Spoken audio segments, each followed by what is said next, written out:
السلام عليكم ورحمة الله وبركاته. ازيكم حبايبي؟ عاملين ايه؟ وحشتوني كتير كتير كتير. كل سنة وانتم طيبين وبخير وسعادة وهنا يا رب العالمين، وعلى أمة محمد وعلى المسلمين أجمعين وعلى العالم كله. عاملين ايه؟ ازيكم؟ اخباركم؟ انا ببدأ الفيديو بالفانوس بتاعي. ايه رأيكم فيه؟ ايه رأيكم؟ إيه بالصور؟ عاملة صور عليه جميلة جدا.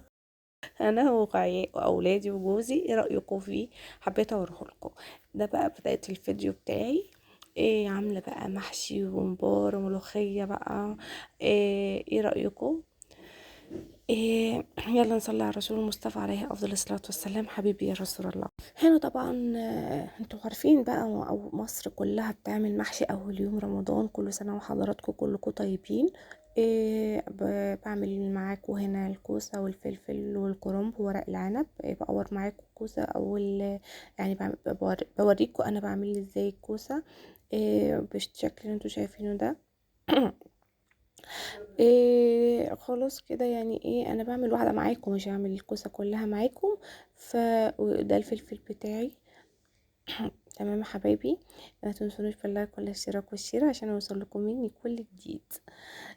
انا جبت صينيه بقى يا حبايب قلبي كده، وقلت ما اقعد بقى علشان خاطر ايه، يعني رجلي ما تتعبش من الوقفه. قمت قعدتلك كده، وقمت مسكتلك الكوسه بقى، قعدت اقور فيها وانضف فيها زي ما انتوا شايفين كده. الواحد تعب جامد بصراحة، يعني أول يوم دوت بيبقى يعني تعب يلا ربنا معانا بقى. ما تنسونيش باللايك حبايبي، ما تنسونيش باللايك. ربنا يبارك فيكم حبايب قلبي يا رب. لايك لايك لايك لايك، كتروا اللايكات. ولو انت الأول مرة تشوفيني، حط اللايك للفيديو والاشتراك في القناة عشان يوصلك مني كل جديد يا حبيبة قلبي. ومتشكرة جدا جدا جدا لكل اللي معايا على القناة. ألف ألف ألف شكر ليكم. ونصلي على رسول المصطفى عليه أفضل الصلاة والسلام. حبيبي يا رسول الله. أنا بجيب الكوسية كده وبعملها بالمقورة بالشكل اللي انتوا شايفينه ده حبايبي. بتبقى شكلها جميل كده في التقديم كمان، بتبقى شكلها حلو. خصوصا لما بيبقى عندك ضيف يعني ولا ضيوف. بس حاجة سهلة يعني، بسيطة جدا، وتبقى بالراحة عليها كده عشان ما تتكسرش منك وخلاص. تمام. صلى على الرسول المصطفى عليه أفضل الصلاة والسلام. حبيبي يا رسول الله. لا إله إلا الله سيدنا محمد رسول الله. أول يوم كان صعب شوية، بس الحمد لله والله العظيم. الواحد بعد الفطار بيهنج ويبقى عاوز يعني يرتاح شوية، لكن هنجيب منين الراحة؟ مفيش راحة. بس كده. حبيت اعرفكم النهاردة انا عملت ايه ويومي بدأ ازاي و... وبس خلاص كده. اللهم صل وسلم وبارك على الحبيب المصطفى عليه افضل الصلاة والسلام. حبيبي يا رسول الله، بالشكل اللي انتوا شايفينه ده. خلاص. هنا معايا بقى البصل بتاع المحشي، مقطعاه زي ما انتوا شايفينه كده. انا بحب اقطعه تقطيع كده عادي، مش في الكبه ولا حاجه، بيبقى اطعم بصراحه. وهنا حطيت الزبده بتاعتي والزيت بتاعي.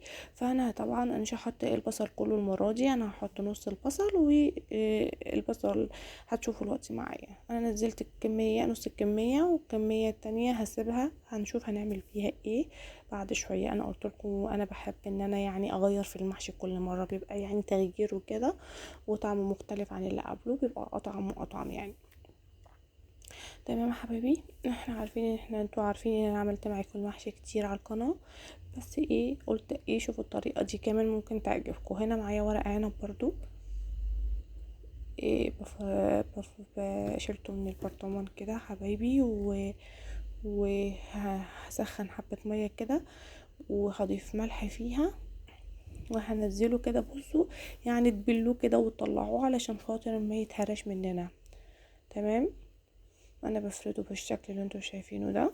معرفش التصوير بتاعي مش حلو، مش عاجبني التصوير لا حول ولا قوة الا بالله العلي العظيم.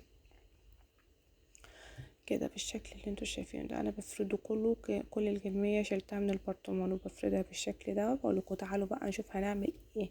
طبعا المية اهيت بتغلي، برش حبة ملح فيها، واقوم اضيف الورق العنب بتاعي زي ما انتوا شايفين كده. يا دوبك تنزلوه في المية وتطلعوه تاني علشان خاطر الورقة دي ما تتهراش منكم. تمام.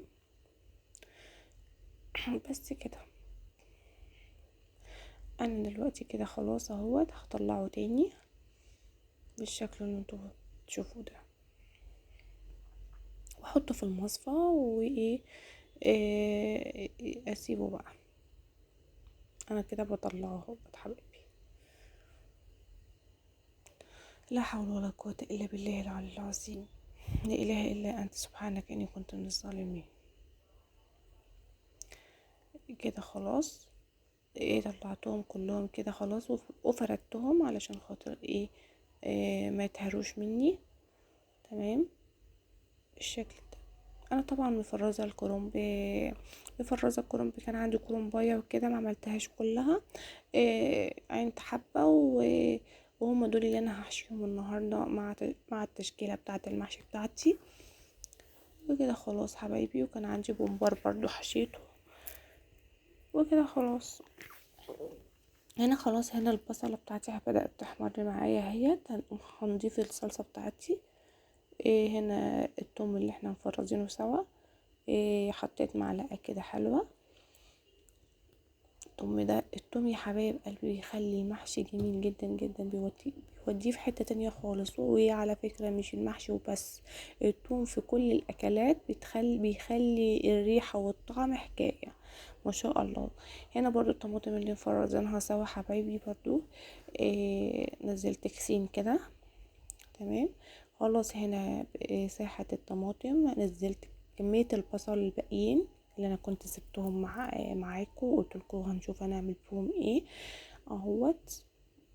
وابدا احط البهارات بتاعتي. وكل سنه وحضراتكم طيبين. خلاص كده. وهنا معلقه هرسة الشطه برضو من اللي انا برضو مفرزاهم مع بعض. لما انا فرزت معاكم، انا عامله كل ده في فيديو واحد، هرسة الشطه والثوم. وهنا بقى البهارات بتاعتي بضيف بقى بصل بودر وشوية فلفل اسود والملح بتاعي والثوم بودر وسبع بهارات وبابريكا. وبضيف كمان مرق الدجاج بالشكل اللي انتوا شايفينه ده. تاكلوا احلى واطعم محشي ان شاء الله باذن الله من ايديكم الحلوين. بس كده خلاص. بقولكوا استنوا، تقريبا نسيت حاجة. هنا الملح اهوت بضيفه. هنا الملح ضفته. طبعا انتوا لما بتحطوا الخضرة وبتحطوا الرز، بتضيفوا بهارات تاني علشان خاطر بتبقى يعني احنا بنبقى مصفيينها من المية بتاعتها وكل حاجة، لكن بنحب الحاجة مالحة شوية. تمام كده حبايب قلبي معايا لحد كده. هنا الكرنب اهوت اللي كنت قلت لكم فرزاه. انا كنت عين الورقه كده بحالها كده، ببقى اقطعها بقى ساعه الحشو عادي.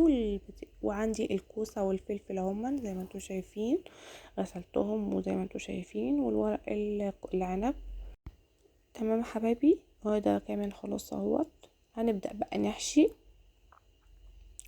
هنا بوريكم اللحمه علقت عليها، بشوحها الاول زي ما انتوا عارفين، وبحط لها المنكهات بتاعتها والبهارات بتاعتها، وبقوم ضايفه الميه وبقوم اضيف الميه السخنه بتاعتنا.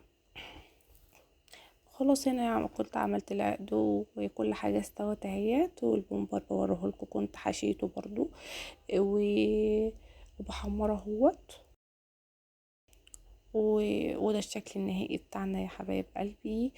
وايه رايكم؟ ما تنسوش اللايك بتاعنا، وقبل ما تكتبوا الكومنت تقوموا حاطين اللايك حلوين. وكمان عايزاكم تقولوا لي في الكومنتات ايه رايكم في الفيديو بتاع النهارده دوت. وكل سنه وحضراتكم طيبين، واشوفكم في فيديو جديد، والى اللقاء مع الف سلامه حبايب قلبي. باي باي، في رعايه الله.